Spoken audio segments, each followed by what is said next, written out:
Inspired! Welcome back to my channel. So for today's video ay nasa last part na tayo or third part na tayo ng paggawa nitong ating simplest, easiest at cheapest na wedding invitation na pwede ninyong gamitin para sa inyong event. Gumawa ako dito ng sample na 4R and 5R. Pwede kayong pumili kung alin dito yung gusto ninyong gamitin. And ang gagawin na natin ngayon ay ipiprint na natin yung ating mga ginawang layout. Sa mga hindi pa nakakapanood, kung gusto din ninyong gumawa ng ganitong invitation ninyo, meron tayong part 1 para sa pag-layout nung sa loob, and meron naman tayong part 2 para sa layout dito sa labas. So, gawin nyo muna yon bago tayo mag-proceed or bago kayo mag-proceed sa video na ito para masundan ninyo kung ano yung mga kailangang gawin. Print na natin yung mga ginawa nating layout and mag-prepare na din kayo ng materials ninyo. So, ako, since naka-print na ako ng ganito, ang gagamitin ko na lang muna na paper is yung coupon. So, ito muna ang gagamitin ko, which is yung long coupon size. And ang gawin nyo na din ay i-prepare nyo na yung inyong mga layouts na ginawa natin using Microsoft Word. So, dito tayo ngayon sa aking screen at papakita ko sa inyo yung mga layouts na ginawa natin, which is ito yung pinakaunang layout na ginawa natin, and then ito naman yung sa second layout natin. So, ang unang ipiprint muna natin ay yung ito, yung pinakauna. So, ang unang gagawin muna natin dito ay tatanggalin natin yung ibang outline dito or yung ibang boxes dito para hindi naman sila makita dito sa ipiprint natin. So, ang unang tatanggalin natin, of course, yung parang ginawa nating margin, which is yung nasa taas, and yung nasa left side. Next naman is yung malaking box, which is this one. And then ito at ito. Okay? And then next ay punta na tayo sa print. And i-print na natin siya. So, hindi pa nakasaksak yung aking printer. And then, ang gagawin natin para maganda yung print niya kahit na plain black lang siya, ay pumunta kayo ng printer options and then print settings. And then, ang nilagay ko dito is yung Epson matte. So, depende siguro yun kung anong gagamitin ninyo. Kung halimbawa naman ay glossy yung gagamitin ninyo, pwede kayong gumamit ng photo paper glossy. So, pasensya na kayo kung maingay kasi yung aso. So, ang gagamitin ko is plain paper. Pero kayo, or dito, yung ginamit ko dito is Epson matte. So, plain paper na lang muna ako. And then, ilagay nyo siya sa quality. Okay? Pero since ako, sample lang naman at coupon naman yung gagamitin ko, kaya plain paper and normal lang yung gagamitin ko. And then, i-print na natin. So, ayan, naka-on na. And, share ko lang, medyo nahirapan ako na maglagay ng paper kasi medyo mataas siya.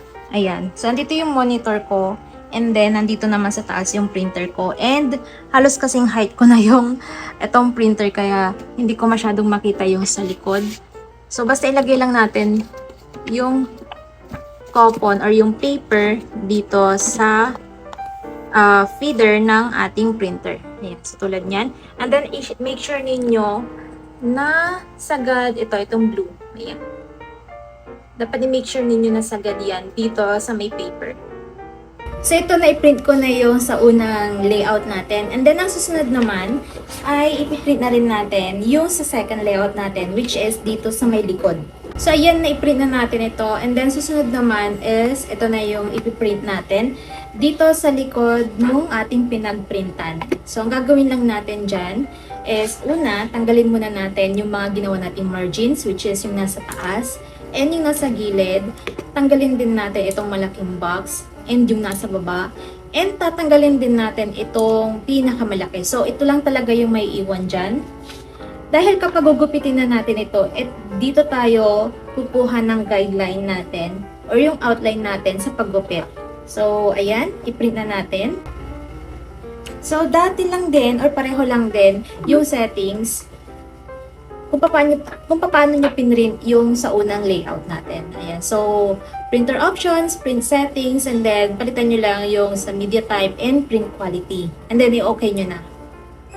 So, ang paglagay naman ng paper doon sa printer ay tuturo ko din sa inyo. So, ganito lumabas yung printouts natin. Kaya ang gagawin natin dyan, ganito lang yan. Ayan, dapat nasa baba or nakaganyan siya. And then, iikutin lang natin siya. Ayan. So, makikita ninyo yung parang triangle nasa baba. And then, yun yung ilalagay na natin dito sa feeder ng ating printer. And then, go for printing na. So, ito na, na-print ko na siya, pati yung sa likod. So, ayan, ikakat na lang natin siya. So, ipapakita ko sa inyo kung ano magiging tsura niya kapag nakat na natin.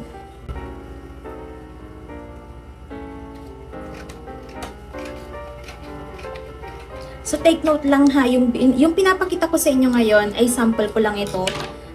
Dahil gumawa na ako na yung talagang pwede natin gamitin or ibibigay natin sa mga guests natin. So, nagsample lang talaga ako sa cotton bud.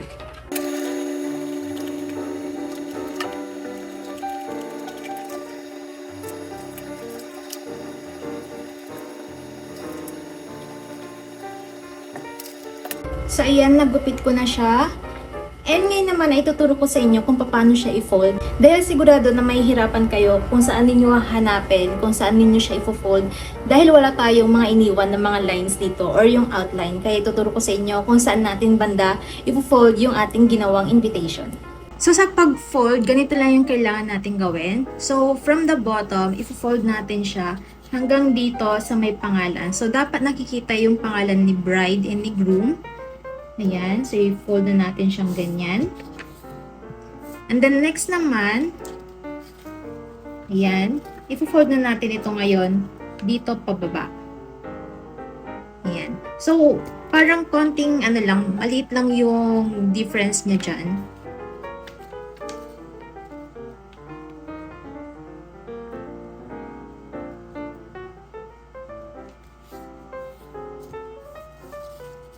And ganito na siya. So, pagbubuksan nyo, ganito dapat yung magiging itsura niya. Ayan. So, ganyan lang kadaling i-fold. So, dapat nakikita yung name ni groom and ni bride dito. So, ayan, ipakita ko na sa inyo kung ano yung kailangan natin gawin para magawa na natin itong ating invitation. So, na-fold na natin siya and parang envelope style na rin siya. So, nasa sa inyo na kung ano yung gusto ninyong gamitin na materials or kung ano yung gusto ninyong gamitin na paper and kung ano din yung gusto ninyong gamitin na ribbon or pwede din yung ganitong jute string, yung ganito siya. Or pwede din naman yung wax seal na nilalagay dito. So, natapos na natin kung paano gawin itong ating simplest, easiest, and cheapest na wedding invitation na pwede ninyong gamitin para sa inyong event. So, sana sundan ninyo mula sa pinakauna hanggang sa folding ng ating invitation para mayroon na rin kayong wedding invitation na pwede ninyo ipamigay sa mga guests ninyo. So, sobrang dali lang nito at sobrang simple lang din siya. Pero, parang elegant na din siyang tingnan dahil para na rin siyang naka-envelope style. And, sobrang mura lang ng magagastos nyo dito. Dahil parang ang nagastos nyo lang dito is, of course, yung paper. So, sa paper naman, pwede kayong pumili kahit na ano. So, makakahanap siguro kayo ng mura lang na paper. And then, of course, kung ano yung gusto ninyong gamitin dito. Ayan. Sobrang mura lang talaga nitong invitation na ito. So kung medyo tight yung budget ninyo para sa wedding invitation ninyo, ito na yung solusyon para magkaroon pa rin kayo ng inyong wedding invitation na pwede ninyong ipamigay. And of course, nandoon yung mga details ng mismong event ninyo. So sana sundan ninyo and sana nagustuhan ninyo yung ating tutorial ngayon. And kung may mga request and suggestion pa kayo, mag-comment lang kayo dyan sa baba at gagawin natin yan ng video. Again, thank you so much for watching and see you sa akin next video. Don't forget to like and subscribe. Bye!